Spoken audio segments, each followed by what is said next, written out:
Já estamos de volta com Hora Geral nessa manhã de quinta-feira. E agora é hora de esportes. Vamos lá?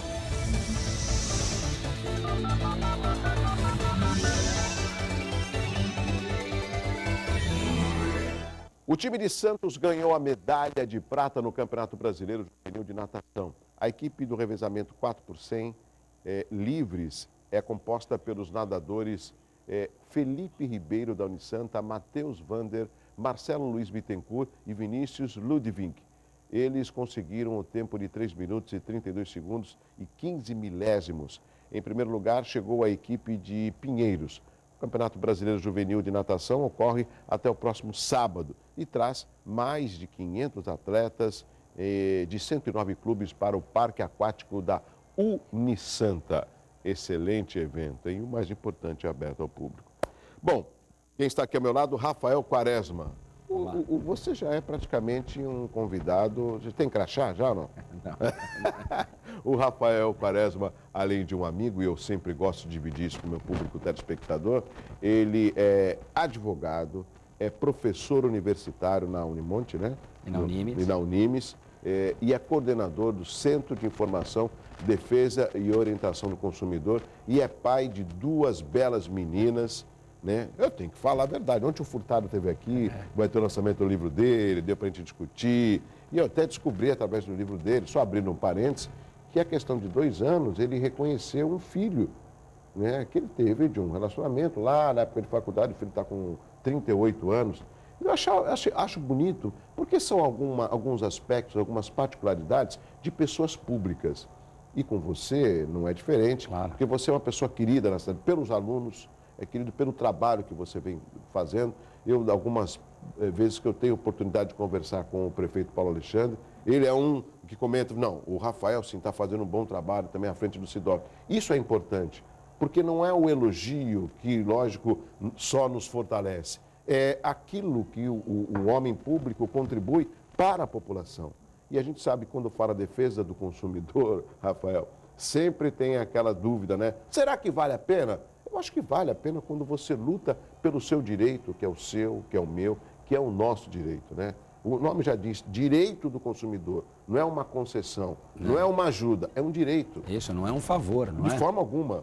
Então, a finalidade da existência de toda essa rede de proteção estatal e municipal, como é o caso do SIDOC e Procon de Santos, é para fazer valer o direito daqueles menos favorecidos ou mais fracos, como acontece na relação de consumo conosco, não é? Ou com os consumidores individualmente considerados. Então, é para isso que existe o SIDOC e Procon, para dar voz ao anseio e às necessidades dos consumidores. Sabe, Rafael, aproveitando até que eu lembrei do que aconteceu na quinta-feira passada, fazendo uma semana, na sessão da Câmara de Santos, as sessões, que são 2, né, na semana, é a única Câmara aqui na região que tem 2 sessões, são as segundas e as quintas-feiras, e lógico, elas começam pontualmente às 18 horas.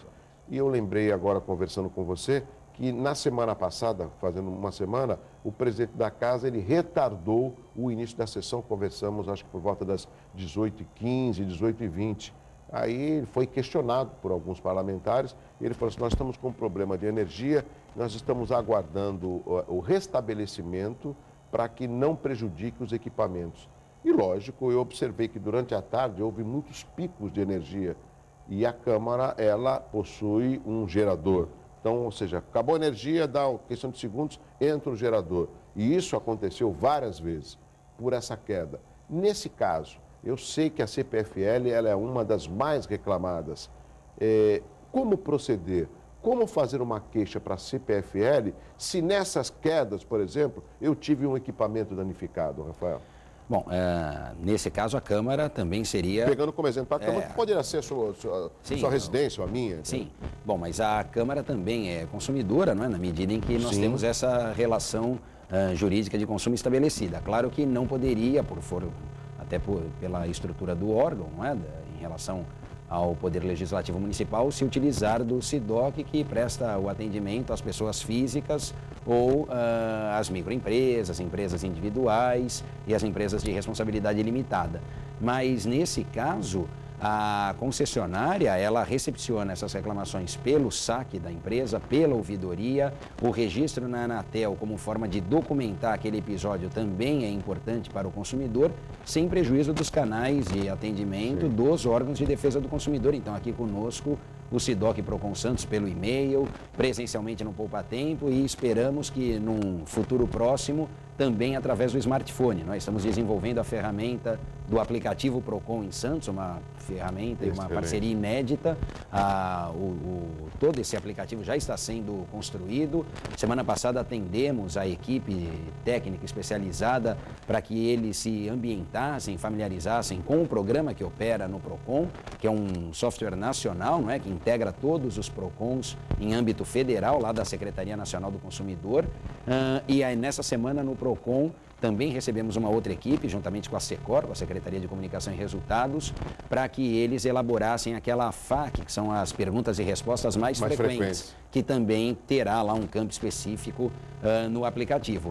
Agora, toda essa situação, lembrando que a concessionária de energia elétrica presta um serviço contínuo e, portanto, durável, o consumidor tem um prazo de 90 dias, como diz o código, para registrar essa reclamação e fazer com que a concessionária solucione aquele dano causado pela oscilação de energia, pico de energia ou queda de tensão, não é? Então, em 90 dias, o consumidor tem o prazo para registrar essa reclamação e aguardar, portanto, a resposta, que por se tratar de serviço essencial deve ser imediata, né? O código não define em quanto tempo, mas no menor tempo possível é o que se recomenda. Inclusive, Rafael, até para que o telespectador possa entender, se ele, um grupo ou se várias pessoas se sentirem prejudicadas, a pressão vai ser tamanha que a operadora, além de ser cobrada e multada, ela vai pensar duas vezes para que esse erro ocorra.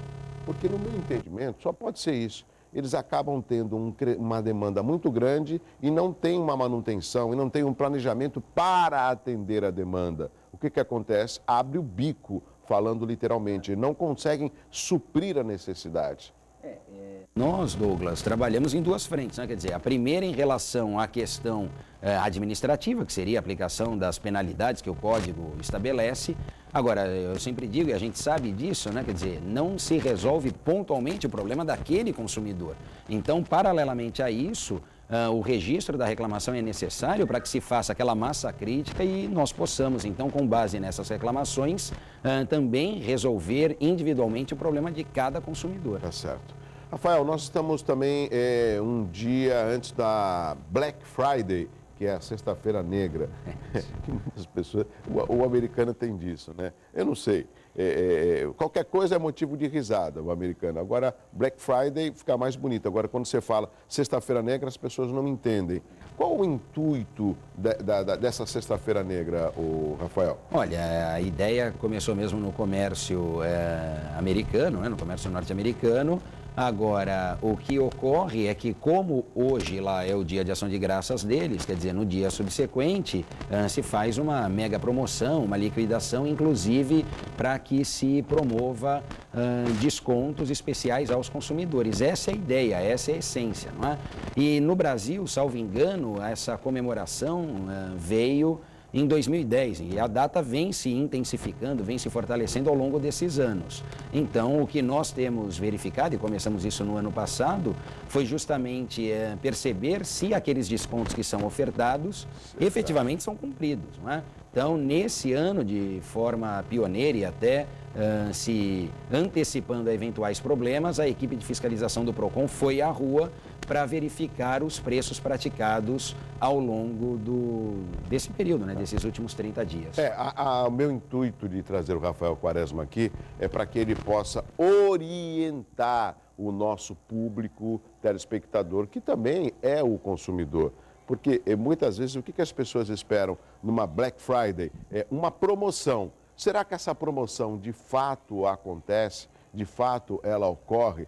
Quais seriam as dicas que o nosso coordenador poderia dar ao telespectador? Essa é a importância da sua participação hoje aqui, Rafael. Ok, com muito prazer a gente responde, passa essas dicas, não é? Começando até pela disseminação dessa conduta no consumidor de pesquisar, e ainda estamos às vésperas, é bom antes da meia-noite de hoje, o consumidor buscar o produto que ele pretende adquirir a partir da meia-noite, com o início das promoções, com o início da Black Friday, para que ele tenha uma noção de qual o preço praticado. E claro, se for um produto eletroeletrônico, eletrodoméstico, seja ele qual for, mas que é de interesse do consumidor, talvez ele já tenha uma noção da média de preço praticada. E isso vai ajudá-lo a não se deixar enganar em promoções que concedem um desconto maior sobre um preço que não é o real do produto, né? Então, essa pesquisa prévia é muito importante. E lá no SIDOC Procon de Santos, nós temos 60, acho que quase agora 70 itens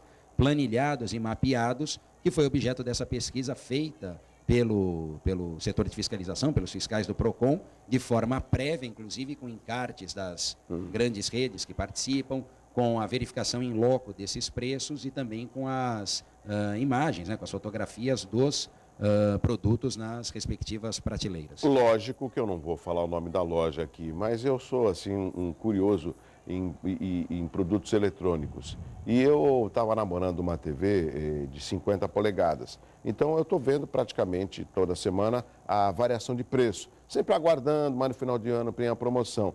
Eu vi essa televisão já no começo de outubro por R$ 1.799. Não vou falar o local, óbvio. E essa mesma televisão, na segunda-feira, nesse mesmo local que eu estou vigiando, estava R$ 290. E já está sendo anunciado no dia de hoje que ela vai estar a 1.800. Ou seja, ela estava 1.799, passou para 290 e na Black Friday está sendo anunciado por 1.890, ou seja, mais R$100. Ainda está mais caro. Exatamente. Então, isso é que o consumidor tem que ficar atento, não é? Exatamente. Aliás, é muito triste isso, não é? Porque a essência, a ideia é excelente. A ideia, enquanto ferramenta de marketing, publicidade, até para alavancar as vendas numa época que antecede a festa de final de ano, a ideia Primeira parcela do 13º. Primeiro, porque tem essa coincidência, também é verdade, que vai aquecer a economia. A ideia, na teoria, no papel, ela é simplesmente fenomenal, é excelente. Agora, é uma pena que aqui se desvirtuem as coisas e se pratique ou se utilize, né, como forma de ludibriar, de enganar o consumidor. Claro, não é a regra, mas acaba tendo, né? Por exemplo, e não é esse o espírito da coisa. Por exemplo, Rafael, no caso da Black Friday especificamente, né? Muda alguma condição de pagamento? Por exemplo, 50% de desconto, R$1.000, por exemplo, mas tem que ser à vista porque a Black Friday... Não. Não, a condição de pagamento é a mesma. É a mesma. Isso não muda. Não muda, né? Lembrando que o fornecedor ele pode eleger, escolher as formas de pagamento com as quais ele trabalha, porém, em relação ao preço praticado pela Black Friday, as formas por ele aceitas, escolhidas, permanecem as mesmas. Não tem nenhuma diferença quanto a isso. Pelo 3041-6777, a Clara Souza do Embaré. Quem compra pela internet tem os mesmos direitos de quem compra na loja? Olha, a loja física? Na loja física, então, Douglas e a Clara, que é a nossa telespectadora, na verdade nós temos, ou o consumidor que compra e opta por adquirir o produto pela internet, ele tem direitos a mais até, não é? Porque ele tem aqueles 7 dias que para a compra à distância, aí entra a internet e outras formas de compra à distância, catálogo, TV, telefone, ele tem 7 dias para se arrepender ou para refletir sobre a compra, na medida em que não houve aquele contato físico do consumidor com o produto que ele pretende adquirir. Então, esses 7 dias, que muitos consumidores até pensam possuir, né, esse direito na compra presencial, é uma liberalidade da loja, do comerciante, do lojista, do fornecedor. Para a compra física não há obrigação. Para a compra à distância, o artigo 49 concede esses 7 dias ao consumidor, inclusive para ele manusear, né? Essa é uma outra dúvida também. O pessoal fala, mas eu comprei pela internet e me arrependi, nem tirei da caixa. Poderia ter tirado? Deveria, porque nos 7 dias é justamente o prazo que o consumidor tem, já que ele não teve contato com o produto, para saber se aquele produto atende às suas legítimas expectativas. Mas vamos supor, nesses 7 dias é tempo suficiente de ele conseguir reenviar para a loja que ele fez a compra? Não há necessidade que o reenvio seja feito nos 7 dias, né? O prazo de 7 dias começa a contar não da compra, mas sim do recebimento. Sim. E, portanto, a partir do momento em que ele recebe o produto e não se satisfaz com o produto adquirido, qualquer meio com que ele consiga dar ciência inequívoca ao fornecedor, fax, e-mail, telefone, carta, notificação, qualquer um desses meios feitos nos 7 dias, né, exercido por ele nos 7 dias, ainda que a comunicação, se for por carta, por exemplo, não chegue, ou o produto não tenha sido devolvido, não implica em absolutamente nenhuma perda, nenhum prejuízo ao consumidor. Rafael, Antônio Oliveira de São Vicente, como proceder quando o preço para pagamento à vista é um e para pagamento a cartão de crédito é outro? Eu encontro muito mesmo. Você vai pagar como? Eu falo assim, é crédito? Ah, tá, R$ 140. E se fosse à vista? Aí a gente dá um desconto. Isso ainda é muito praticado. Então, é muito praticado e acabou reavivando, né, reacendendo essa discussão, até por força do projeto, salvo engano, um decreto legislativo que tramita, já no Senado foi aprovado, é o senador Roberto Requião, Isso. e foi para a Câmara, e aí a coisa esfriou até por conta do período eleitoral, etc., mas reacendendo essa discussão no que concerne a possibilidade de distinção de preço para pagamento em dinheiro e para pagamento em cartão, seja débito ou crédito. Porque o que acontece, Douglas? A prática não é permitida, né? Ao contrário, a prática é proibida porque é manifestamente abusiva. Para a lei, o pagamento à vista com cartão de crédito, ou melhor, o pagamento com cartão de crédito é considerado um pagamento à vista, né? Basta o consumidor atentar lá no ticket quando sai o comprovante do cartão que vem crédito à vista. Ah, mas o comerciante não recebe... vai receber daqui a 30, 35 dias. O comerciante recebe depois de 30, às vezes até 40 dias. Mas para efeitos legais, né, quer dizer, para a lei, o pagamento com cartão de crédito é considerado um pagamento à vista. E se é pagamento à vista, não pode haver distinção para o cheque ou para o dinheiro, ainda que em espécie. Essa pechincha, essa barganha entre consumidor e comerciante, eu vejo até como salutar. Agora, o que não se pode é dar ostensividade, publicidade a essa medida, né? Quer dizer, e às vezes isso a fiscalização encontra, e nós verificamos também, na própria vitrine, um preço cheio para pagamento com débito ou crédito e um desconto concedido apenas, exclusivamente para pagamento em dinheiro. O estabelecimento é passível de autuação, não é?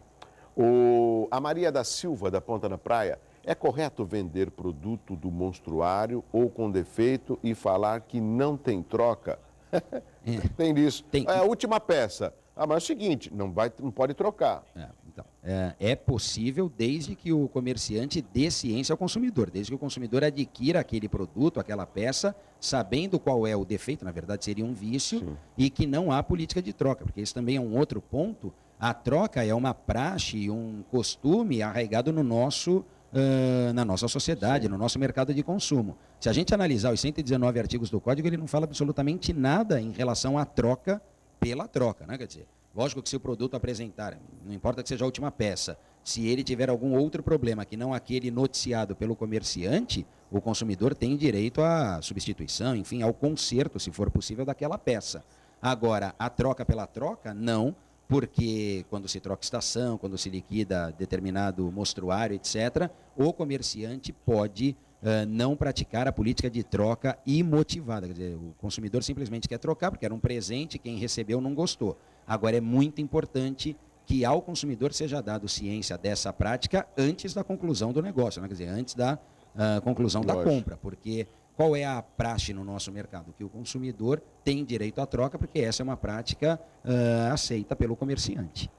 Nós estamos conversando com o coordenador do Centro de Informação, Defesa e Orientação do Consumidor, o Rafael Quaresma, que logo, logo as pessoas vão ter um nome mais palatável, né? Procon Santos. Isso. Né? Aí fica mais fácil. Porque a gente lembra, direito do consumidor é natural, você lembra do Procon, só que vai ser o Procon Santos. Não muda nada, né, Rafael? Não muda. Aliás, eu sei que você foi um dos incentivadores. Sim, né? É até mais nos fácil, ajudou, né? Nessa empreitada. Demorou, mas conseguimos, e agora estamos, desde 5 de agosto, o prefeito Paulo Alexandre assinou o decreto com alteração da nomenclatura do departamento, né? Um departamento vinculado, sim, à Secretaria de Defesa da Cidadania do município de Santos. Do nosso amigo Carlos Mota. Do nosso grande amigo Carlos Mota, o Cacá.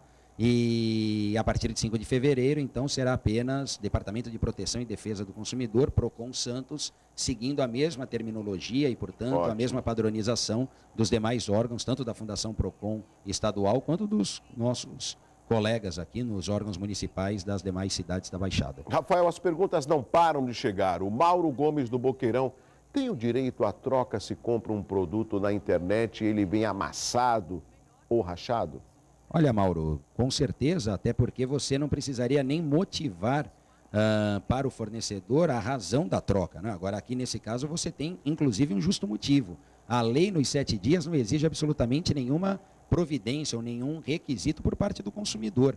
Esse direito de arrependimento ou de reflexão é imotivado. Então, nesse caso que o produto veio rachado, amassado, danificado, avariado, não precisaria nem ser nos 7 dias, porque aí vale toda a proteção que o Código tem lá do artigo 18 em relação aos 30 ou 90 dias, dependendo se o produto é durável ou não durável. Então, é absolutamente, plenamente possível. Agora, Rafael, vou fazer uma pergunta, eu quero que você entenda e o meu telespectador que entenda mais ainda.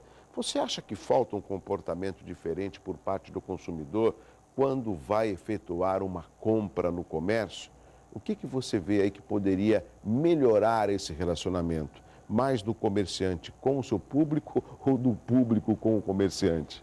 Olha, Douglas, eu diria que dos dois lados, né? Quer dizer, a gente sabe também que não tem santo e não é a questão dos consumidores, porque o código os protege ou porque tem órgãos de defesa nesse sentido, que os consumidores estão sempre certos. Eu ainda na semana passada, numa reunião com a equipe do Poupa Tempo, que é a equipe que está na linha de frente, etc., eu falei a eles o seguinte, falei, olha, o consumidor quando vem nos procurar é porque ele já esgotou as tentativas de resolução com o comerciante, né? Então, quer dizer, quando ele chega aqui é porque é a última porta que ele bate antes de ir para o tudo ou nada num embate judicial, na propositura de uma ação judicial que é muito mais longa, demorada e desgastante.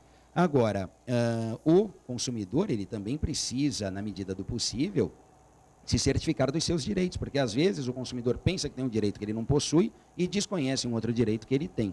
E com relação aos comerciantes, falando de um modo geral aqui, é importante que o comerciante veja, enxergue no consumidor que ele não é consumidor apenas quando adquire o produto, ele é consumidor também no pós-venda, não é? Quer dizer, então, o atendimento que deve ser destinado ao consumidor não é apenas quando ele entra no estabelecimento, seja o estabelecimento qual for, para adquirir um produto, mas é também quando ele volta para efetuar aquela troca, já que a loja tem política de troca, e a propaganda e a imagem que se faz daquele comércio, daquele estabelecimento. Então, essa análise, essa mudança de comportamento, que a gente sabe que leva tempo, isso não é do dia para a noite, mas é justamente isso que se deve buscar entre as partes, tanto para o consumidor quanto para o fornecedor. O Rafael, faz um tempinho já, mas foi tão emblemático que eu não esqueci. Eu estava... Eu parei num posto de gasolina, que eu não tenho hábito de parar, mas como já estava ali na reserva, eu parei. Aí eu falei assim, coloca R$50. Aí o rapaz falou, chefe, eu estou naquela bomba ali da Pódio. Não, eu falei, Pódio é bem mais caro. Não, é que nós só temos a Pódio e o senhor pode colocar a gasolina Pódio com o preço da comum. Bom. Eu falei assim, excelente. Eu nem coloquei 50, eu coloquei até um pouco mais. Mas eu achei coerente porque o que eles tinham é Pódio. E eles venderam pelo preço da menor. Claro. Eles poderiam até falar assim, é Pódio e é a mais cara. Eu achei coerente por parte do posto. Digamos que foi um tratamento à altura daquilo que o consumidor merece, não é? Porque exatamente situações como essa, até para contextualizar também, numa padaria, também não vou citar o nome ali, mas na Pompeia, não é? Enquanto o pão não saía, enfim, estava demorando, o comerciante veio e ofereceu à minha esposa e aos demais que estavam no estabelecimento o pão de queijo, né? Aqueles mini pães de queijo, enquanto aguardava a fornada do pão. Quer dizer, é um mimo, uma delicadeza, uma gentileza que não custa financeiramente absolutamente nada e cativa o consumidor. Eu não sei se você voltou a abastecer nesse posto. Eu continuei comprando pão naquela padaria, porque já acabei fazendo amizade e tudo mais. Claro, você ganha o consumidor aí, não é? Então, são delicadezas ou situações muito simples, mimos e situações mínimas para o comerciante que cativa o consumidor. Rafael, peço a licença, um rápido intervalo. Já tem a pergunta da Marília Soares, de Praia Grande. É só o Rafael Quaresma vir no programa que as dúvidas surgem por parte dos nossos telespectadores. É para isso que o Hora Geral ele existe, para trazer a participação do telespectador. Rápido intervalo, já eu volto para o último bloco do programa de hoje, Hora Geral. Até já.